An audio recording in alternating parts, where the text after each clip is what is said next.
मेरे नबी माँ के शिकम में थे, बाप का साया सर से उठ गया और जब मेरे आका पैदा होते हैं और जब आपकी उम्र 4 साल की होती है, आपकी माँ आमना आपको आपकी ननिहाल लेकर के आती है। उस वक्त मदीने का नाम मदीना नहीं था, मदीना तो मेरे नबी के कदमों की बरकत से बना है। उस वक्त मदीने का नाम यसरिब था। मदीने और मक्के के बीच में एक जगह है जिसे अब मकामे अबवा कहते हैं। वहाँ हजरत आमना की तबीयत खराब होती है। हजरत आमना की तबीयत में जब बिगाड़ पैदा हुआ, काफिले के सरदार ने कहा काफिला रोक दो, हजरत आमना की तबीयत खराब हो गई है। कोई आम खातून बीमार नहीं हुई है, कबीले कुरैश की एक मुअज़्ज़ज़ खातून बीमार हुई है। काफिले के सरदार ने कहा काफिला यहीं पर रोक दिया जाए। काफिला 1 दिन रुका रहता है, काफिला 2 दिन रुका रहता है। तीसरे दिन काफिले के सरदार ने आकर के कहा आमना, हमने बहुत चाहा कि आपकी तबीयत ठीक हो जाए, लेकिन आपकी तबीयत में कोई सुधार पैदा नहीं हो रहा है। आमना हमें इजाजत दीजिए, अब हम काफिले को आगे बढ़ाना चाहते हैं। काफिले वालों की हिम्मत ने जवाब दे दिया है, काफिले वालों की मोहब्बत ने जवाब दे दिया है। हजरत आमना का जवाब सुनो भुता के जिंदा दिल मुसलमानों। हजरत आमना जवाब देती है, ए काफिले के सरदार, अगर तुझे जाना है तो शौक से चला जा, मुझे किसी के सहारे की जरूरत नहीं है, मेरी हिफाजत के लिए रब्बे काबा की रहमत काफी है। हजरत आमना ने जब इतना कहा, काफिला चला जाता है, काफिला आगे बढ़ जाता है। और जब काफिला चला गया, बज़ाहिर कोई आदमी हजरत आमना के पास नहीं है। 4 साल की उम्र मेरे आका की है। 4 साल का बच्चा कितना बड़ा होता है। साथ में बांधी उम्मे ऐमन है। शिद्दत की गर्मी पड़ रही है, तड़पती हुई धूप है, सूरज अपने पूरे शबाब पे निकला हुआ है। सूरज की किरणें आज होठों को खुश्क कर रही हैं। आओ जरा तारीख उठा करके तो देखो ये इस्लाम का परचम कैसे मेरे नबी ने बुलंद किया है। हजरत आमना के ऊपर वो वक्त आता है जो सब पर आना है, वो घड़ी आती है जो सब पर आनी है, वो टाइम आता है जो सब पर आना है। हजरत आमना पे जाकनी का आलम तारी हुआ, वो आलम आता है जिसके बारे में इल्मी साहब फरमाते हैं, याद रख हर आन आखिर मौत है, बंतु मत अनजान आखिर मौत है।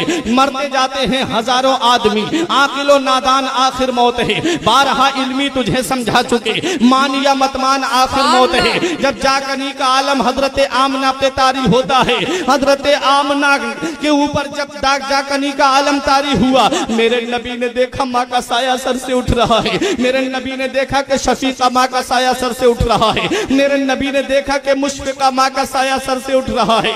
मेरे नबी ने अपनी माँ के सर को अपने जानू पे रख लिया है और नबी अपनी माँ का सर दबा रहे हैं। जन्नत की हूरों ने कहा आका आपको ये परेशानी उठाने की जरूरत क्या है, आप हमें इजाजत दीजिए, हम आपकी माँ की खिदमत करें। तो मेरे नबी का किरदार बोल रहा था, मेरे नबी का कैरेक्टर बोल रहा था। माँ की खिदमत का हक नर्सों और नौकरानियों की ड्यूटी लगा के अदा नहीं होता है। माँ की खिदमत का हक तब अदा होता है जब बेटा खुद अपनी माँ की खिदमत करता है। मेरे नबी अपनी माँ का सर दबा रहे हैं, मेरे नबी की आंखों से आंसू निकले, हजरत आमना के चेहरे पे गिरे। हजरत आमना ने आंखें खोली, देखा कि शहजादा रो रहा है। नबी की आंखों से आंसू निकल रहे हैं क्योंकि माँ का साया सर से उठ रहा है, माँ का साया सर से उठ रहा है। नबी की आंखों से आंसू निकले, हजरत आमना के चेहरे पे गिरे।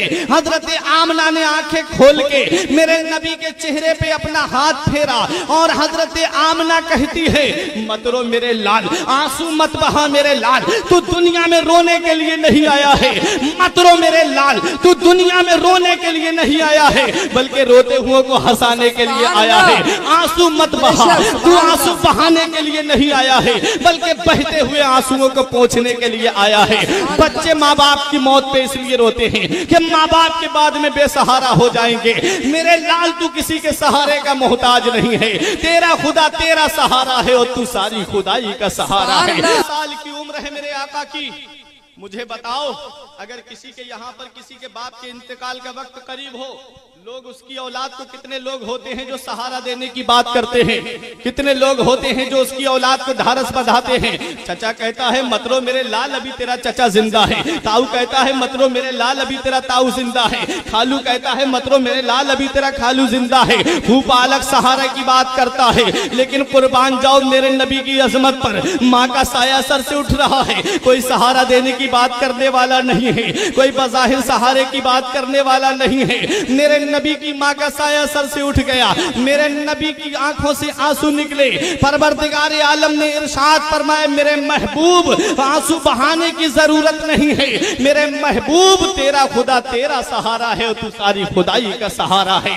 मेरे आका हुजूर सल्लल्लाहु अलैहि वसल्लम की माँ का साया सर से उठ गया। खानदान के कुछ लोग आए, मकाम अबवा में दफन करके चले गए। खुदाई हैरान है मेरे मौला, जिसे तूने सारे जहान के लिए रहमत बना के भेजा, मौला जिसे तूने सारे जहान के लिए नबी बना के भेजा, उसके साथ में ये सुलूक माँ के शिकम में थे। बाप का साया सर से उठ गया, 4 साल के हुए माँ का साया सर से उठ गया, 7 या 8 साल के हुए दादा का साया सर से उठ गया। तो रब की रहमतों ने जवाब दिया, हमारी रहमत के करिश्मात को तुम क्या जानो। अगर इनका बाप जिंदा होता, अगर इनकी माँ जिंदा होती, अगर इनका दादा जिंदा होता, तब ये इस्लाम का परचम मक्के की सरजमीन पे बुलंद करते। तो दादा सीना तान के कहता कि मेरे दबदबे के साए में तूने इस्लाम का परचम बुलंद किया था। बाप कहता, बेटा मेरे रोब दबदबे के साए में तूने इस्लाम का परचम लहराया था। माँ कहती, बेटा तूने मेरी शफकत के साए में इस्लाम का परचम बुलंद किया था।